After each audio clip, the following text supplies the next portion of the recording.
সিন্টু আর রিন্টু কি করছে তোমরা নিজেরাই দেখো। হাই এভরিওয়ান, আমাদের অ্যানিভার্সারি ব্লগটা তোমাদের সাথে শেয়ার করা হয়নি বলে এই ভিডিওটা আজকের করা।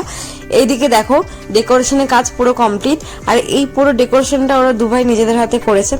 আর এইদিকে একটা কাণ্ড দেখো, চিকো কি করেছে, গিফট নিয়ে সেদিকে ঘুরে বেড়াচ্ছে। তখন আমি ওকে জিজ্ঞেস করি যে এটা কার, তখন কিন্তু ও বলছে তোমাদের, মানে এ সব কিছুই বুঝে গেছে। আর এখন আমাদের আশীর্বাদ পর্ব চলছে। আমার শ্বশুর এখন আশীর্বাদ করছে একে একে, তারপরে আমার শাশুড়ি, তারপরে আমার মা, সবাই এসছে, সবাই আশীর্বাদ করলো। করার পর তারপরে আমাদের মালা বদলের পালা চলছে। আর এই সময়টা আমার মনে হচ্ছে যে বিয়ের সময় ফিরে গেছি। বিয়ের সময় যেমন ফিলিংস হচ্ছিল পুরো সেম ফিলিংস এসেছিল। আর এইদিকে আমার বরের কাণ্ড দেখো, গোলাপ ফুল নিয়ে এসে আমাকে সারপ্রাইজ দিল। আর এইদিকে এত হাসাহাসি হচ্ছে, মানে ও আমাকে কি বলেছে সেটা সবাই শুনতে চাইছে যে জোরে বলো জোরে বলো, এই জন্য আমি এত হাসছি।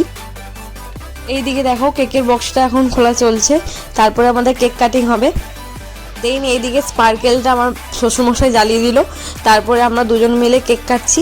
এবার কেক কাটার পরে দেখো কি হয়। চিকো তো কেক কাটা দেখেও চলে এসছে কেক খাবে বলে, কিন্তু ও খাবে একটু, কিন্তু ওর এক্সাইটমেন্ট বেশি। তারপরে ও আসতে ওকে আমি কোলে নিয়েছি, কোলে নিয়ে এবার আমার বর আমাকে খাওয়ালো, দেন আমি ওকে খাওয়ালাম। ও ভাবছে যে এরা দুজন খেয়ে নিচ্ছে, আমাকে দেবে কখন।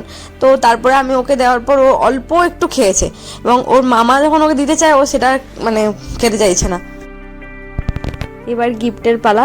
এদিকে আমার শ্বশুর আর শাশুড়ি মিলে একটা দিল, তারপরে আমার মা এসেছিল, মাও একটা গিফট আমাদের জন্য এনেছে, ওটা দিল। এরপরে যে গিফটটা আসছে ওটা আমার বোন আনছে, ওটা বলতে পারো যে আমার সব থেকে প্রিয় গিফট, রাধাকৃষ্ণের মূর্তি, মানে মা এনেছে, বোন দিচ্ছে। আর এইদিকে দেখো চিকো যত বড়, চিকোর গিফটটাও তত বড়। চিকো গিফটটা দিয়ে সঙ্গে সঙ্গে চলে যাচ্ছে, আমি না না আয় একটা ছবি তুলবো তোর সাথে বলতে এখানে এসে দাঁড়িয়েছে। তারপরে অ্যাট লাস্ট আমার যা আর দেওয়ার মিলে আমাদের একটা গিফট দিল। টাটা।